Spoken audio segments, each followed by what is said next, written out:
Wenn es um die Großeltern von Rennspielen geht, kommt man an einem Titel überhaupt nicht vorbei, und zwar Test Drive. Test Drive erschien 1987 und begleitete uns von da an 24 Jahre bis 2011. Und es hatte eine Menge Titel. Test Drive 1, Test Drive 2, 3, 4, 5, 6, Overdrive, Eve of Destruction und letztendlich Unlimited und Unlimited 2 2011. Und von da an war Ruhe, und jetzt, knapp 12 Jahre später, steht Test Drive Unlimited Solar Crown fast vor der Tür. Aber ja, wir beschäftigen uns heute mehr mit den Titeln von 2007 und 2011. Und die älteren, die sind zwar super interessant, weil die auch sehr mit Need for Speed und anderen Games verbunden sind. Zum Beispiel gibt es ja auch Offroad-Leger, Test Drive Offroad 1, 2, 3 und Wide Open. Wie die alle heißen, oder Test Drive, Re-Rally, Le Mans Cycles 2001, Ferrari Racing Legends. Also, ach Gott, Test Drive ist so massiv eigentlich, aber dazu machen wir, glaube ich, lieber nochmal ein anderes Video, weil das ist sehr breit gefächert, das Ganze. Mir geht es heute um Unlimited 1 und 2, weil diese Spiele selbst heute noch modernere Spiele eigentlich belächeln. Klar sehen die nicht mehr gut aus, ne? Die sind halt gealtert. Aber man muss mal überlegen, Test Drive erschien damals noch auf der Xbox 360 und auch PlayStation 2. Test Drive Unlimited 2 lief dann schon auf der Xbox 360, Windows und PlayStation 3. Trotzdem waren diese Spiele groß. Test Drive 1 hatte schon Hawaii als Map, die war echt groß, und das für... Ich muss überlegen, das Ding lief noch auf einer PlayStation 2, was ich ja echt bemerkenswert finde, wenn man sich die Mapgrößen heutzutage teilweise anguckt, wie winzig die eigentlich im Verhältnis sind, außer vielleicht so Crew 2. Und TDU 2 war ja einfach nochmal einen Schritt heftiger. Du musst überlegen, du hattest einfach alle Features aus TDU 1. Ne, deswegen werden wir gleich auch mehr so auf TDU 2 nur eingehen, weil TDU 1 war zwar super geil, ne, aber TDU 2 hat eigentlich auch all das gehabt, was TDU 1 hatte. Nur das Ding war, du hattest halt in TDU 2 genau dieselbe Map, Hawaii, genauso groß, alles da beim Alten, aber gleichzeitig auch noch Ibiza, nochmal einfach eine zweite Map. Also 2 riesige Maps, und ich meine, die waren wirklich groß. Dagegen ist diese Crew Motorfest Map wirklich winzig. Die hat nicht die Dimensionen wie Test Drive. Klar, Motorfest stellt zwar die gesamte Map dar von Hawaii, aber die ist nicht im Ansatz so groß und weitläufig wie damals in TDU 2, was halt, oder TDU 1, was halt echt krass ist, finde ich mittlerweile. Also gerade bei The Crew habe ich was anderes erwartet, nachdem wir wissen, dass die eigentlich so ziemlich die moderne, was moderne Rennspiele angeht, die größte Map hat. Diese ganze Serie, und jetzt Motorfest ist auch immer so klein, aber ist ein anderes Thema. Test Drive 2 war einfach ein ganz besonderes Spiel, was es in dem Format heute gar nicht mehr gibt, denn du konntest halt nicht nur Rennen fahren, sondern du hast da auch einen ganz anderen Stil gehabt. Du konntest auch Häuser kaufen, und in diesen Häusern hattest du Garagen zur Verfügung. Das ging von 2 Stellplätzen bis hin zu 6 oder mehr vielleicht sogar, ich bin mir da nicht sicher. Hab zu lange nicht genau gespielt, aber ich glaube 6er Garagen habe ich sogar hier im Gameplay. Und ja, du konntest jedes Haus besuchen, drin rumlaufen, war auch eingerichtet und so weiter. Und du konntest halt auch in die Garage gehen und da deine Autos angucken, die du in diesem einen Haus halt geparkt hast. Du konntest halt deine ganzen Autos, die du kaufst, beziehungsweise du brauchtest halt diese Garagen, um überhaupt Autos zu kaufen, ne? Stellplätze quasi. Also pro Haus hast du immer mehr Stellplätze gehabt dann. Ne? Hast du ein Haus, hast du 6 Plätze, hast du 10 Häuser, hast du 60 Plätze. Ne? So, genau so läuft das. Und nicht wie in aktuellen Spielen, wo deine Autos alle irgendwie in der Pocket-Dimension anscheinend stehen. Ne? Die sind einfach irgendwo da. Du wählst sie aus und gut ist. Und das war halt in Test Drive, finde ich, super geil, dass du einfach diese Häuser kaufen konntest. Das hatte zu dem einen den Vorteil, dass du mehr Gründe hattest zu grinden. Ne? Und du konntest halt auch Freunde in dein Haus einladen und in die Garage gehen, und dann konntet ihr euch da gemeinsam die Autos angucken oder solche Geschichten. Und das fand ich einfach mega genial damals. Und das ist halt ein Feature auch, was in Test Drive Solar Crown nicht da sein wird. Zumindest nicht am Anfang. Laut Entwickler haben sie davon Kenntnis, dass sich viele Spieler das natürlich wünschen, weil es auch einfach so ein wichtiger Bestandteil war der letzten 2 Teile hier von Test Drive Unlimited 1 und 2. Und dass das plötzlich nicht mehr geht, ist natürlich nicht so schön, und man guckt halt, ob man das nicht vielleicht nachreicht. 100%ig bestätigt ist das wohl noch nicht, aber man ist da schon am Plan und am Überlegen, ob das vielleicht dann noch kommt, das Feature. Ich würde es natürlich feiern. Es wird mir halt fehlen. Aber das war natürlich nicht alles. Du kannst natürlich auch Klamotten kaufen gehen in irgendwelchen Ankleidungsläden oder zum Friseur und so einem Quatsch. Aber dazu kommen wir gleich nochmal. Du konntest halt auch deine Autos nicht einfach über irgendein Menü kaufen. Nein, du konntest wirklich, oder du musstest eigentlich sogar Autohäuser finden auf der Map. Es gab wirklich auf der Map verteilt Autohäuser, sei es Ferrari oder Porsche oder gemischte, und konntest diese Häuser besuchen. Da standen dann verschiedene Fahrzeugmodelle, die du dir angucken konntest und die dann kaufen konntest. Und das finde ich auch gut. Wirklich, es gibt dem ganzen Spiel so eine einzigartige Atmosphäre, eher gesagt. Und das ist wirklich, also ich würde es mir echt wieder wünschen, in modernen Spielen sowas in die Richtung. Aber gut, Test Drive war in der Hinsicht halt einzigartig. Ich weiß nicht, ob es bei so einem Need for Speed gut kommt, wenn da auf einmal ein Autohaus steht und so. Ist halt auch Gewöhnungssache, aber in so einem Forza zum Beispiel wäre das natürlich auch cool, aber man hat wahrscheinlich auch ein bisschen Angst, dass man dann hier einfach so einen Abklatsch hat und sagt, ah, das habt ihr von Test Drive geklaut, so bla bla bla, ne? Aber ich meine, gut, guckt euch Motorfest an, da ist auch viel von Horizon jetzt abgeklatscht, juckt auch keinen. Hauptsache das Spiel macht Spaß. Auf jeden Fall fand ich das ein mega geiles Feature, auch Motorräder gab es.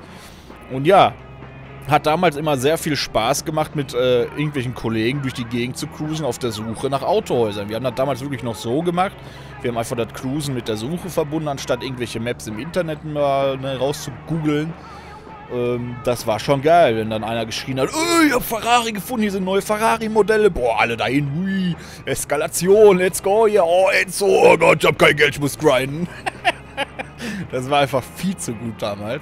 Natürlich hatte das Ganze auch mehr oder weniger eine Story. Wir gehen jetzt mal von TDO 2 aus. Und ja, man startet halt in so einer... Also für mich persönlich ist das einfach total versnobbt und cringe. Wirklich so eine High Society. Oh, ja, oh, guck mal, mein Kleid ist so teuer. Oh, mein Auto ist so gut. Hey, Parkboy, fahr mein Auto gefälligst mal in die Waschanlage. So richtig versnobbt einfach, weißt du, so abgehoben. Und die waren auch absolut cringe in ihrem Talk, diese Miami vor allem. Oh, ich bin's Miami. Mit meinem Mustang mache ich euch alle fertig. Hallo? Aufstehen! Aufstehen jetzt, dann. Ich hoffe, mein Hund ist wieder eingeschlafen. Weißt du, wie lange ich gewartet habe? Ich habe es zufällig gerade mal eilig und... Warte mal. Hi, Dad. Ich bin noch immer im Hotel. Ja, ich weiß, ich bin spät dran. Dieser Hotelangestellte ist schuld. Der hat Stunden gebraucht, um mir mein Auto zu bringen.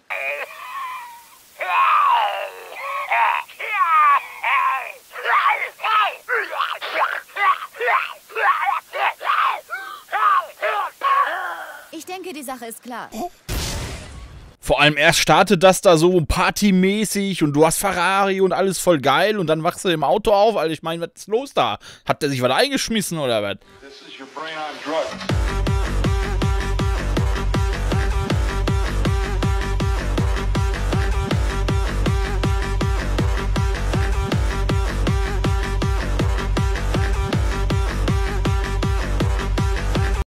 Wirklich, sorry, dass ich die Stimme so verstelle, aber ey, mein Gott, das war ja wohl die Höhe, ne? Also, so sehr wir das Spiel geliebt haben, also das ging ja halt gar nicht. Das hat das ganze Spiel vor allem auch langweilig gemacht, irgendwie, weil das so stumpf und sinnentleert kam. Einfach so, nee, lasst mich in Ruhe, ihr versnobten Ochsen. Ich will hier in Ruhe meine Rennen fahren. Und die labern nicht da voll mit irgend so einem Cringe. Naja, okay. Aber am Ende ging es eigentlich um dasselbe wie in den meisten anderen Spielen auch. Man musste sich einen Namen machen. Halt viele Rennen fahren, da gibt es alles mögliche an Events, Zeitrennen, K.O.-Rennen, Sprintrennen, Rundkursrennen und so weiter. Ne? Also eigentlich nichts Wildes, also wie man es kennt halt. Ne? Eigentlich ganz Standard. Was aber auch noch interessant war, neben den ganzen DLCs für die ganzen Rentner auf jeden Fall, es gab einfach mal Kackenreist Casino.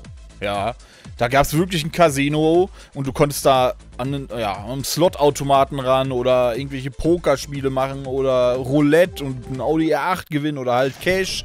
Eine ganz wilde Sache. Gibt es heute kaum noch in Spielen. GTA, klar.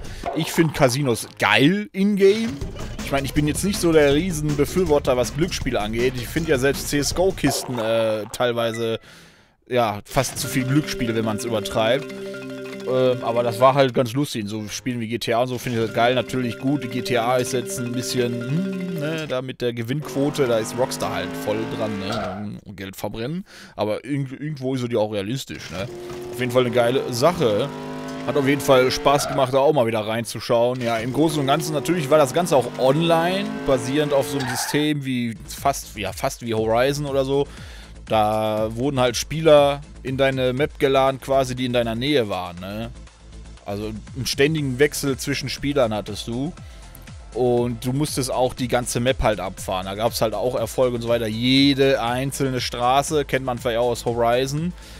Und ja, das war teilweise schon nicht wenig und nicht leicht. Wenn dir da so ein Mikromillimeter gefehlt hat, dann ging es los, ne? Kennt bestimmt jeder, der schon mal ein Spiel gespielt hat, wo man die Map frei erkunden kann und auch die Straßen sozusagen befahren muss. Ja, dieser eine verkackte Millimeter, der da immer fehlt, ne? Aber zurück zur Map. Nochmal, was die Größe angeht, ich finde es halt bemerkenswert, dass so ein Uralt-Game, mehr oder weniger uralt, so eine große Map hat, beziehungsweise zwei so große Maps und moderne Spiele da eher reinkacken. Natürlich, klar, so eine moderne Map frisst wesentlich mehr Ressourcen als damals, ne? Weil im Vergleich zu heute war das damals ja gefühlt gar nichts, was das Detail angeht. Ziemlich zusammengeschustert. Aber trotzdem, ne? Ist ja nicht nur so, dass die Details extremer geworden sind, sondern die Technik hat sich ja auch weiterentwickelt. Also was heutzutage so geht, ist schon heftig. Deswegen, naja, aber es müssen ja auch nicht immer super große Maps sein, aber ich bin halt ein Fan davon. Je mehr, desto besser, ne? Ja, wie ich bereits sagte, 2011 war aber auch Feierabend, da kam nichts mehr. 2018 wurden dann endgültig die Server abgeschaltet und seitdem arbeitet da ein Multiplayer-Team dran. Also ich habe jetzt zum Beispiel auf Project Paradise gezockt, glaube ich.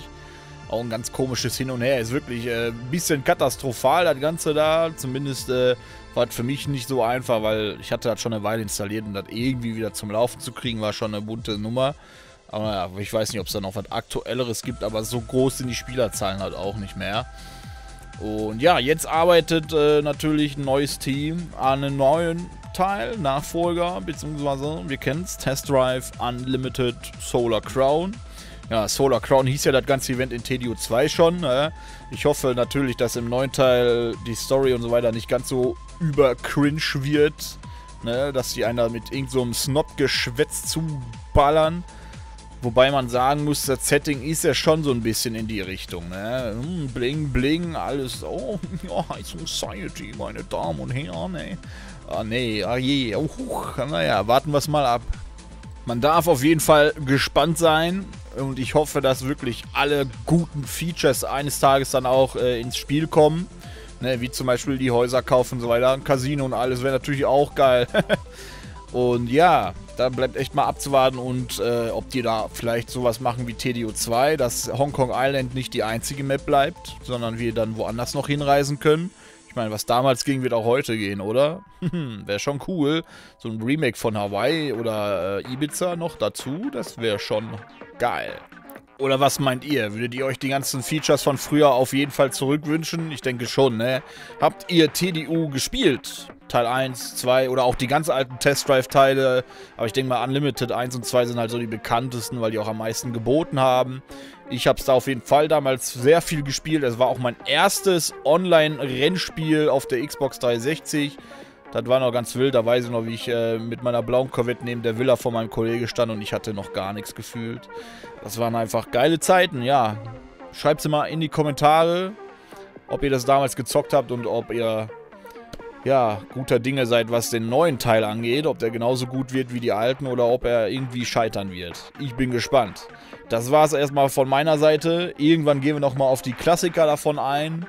Wird aber noch ein bisschen Zeit brauchen. Und ja, lasst gerne ein Like da, Abo nicht vergessen und den Kanal zu unterstützen. Wir sehen uns im nächsten Video. Vielen Dank fürs Zusehen und auf Wiedersehen.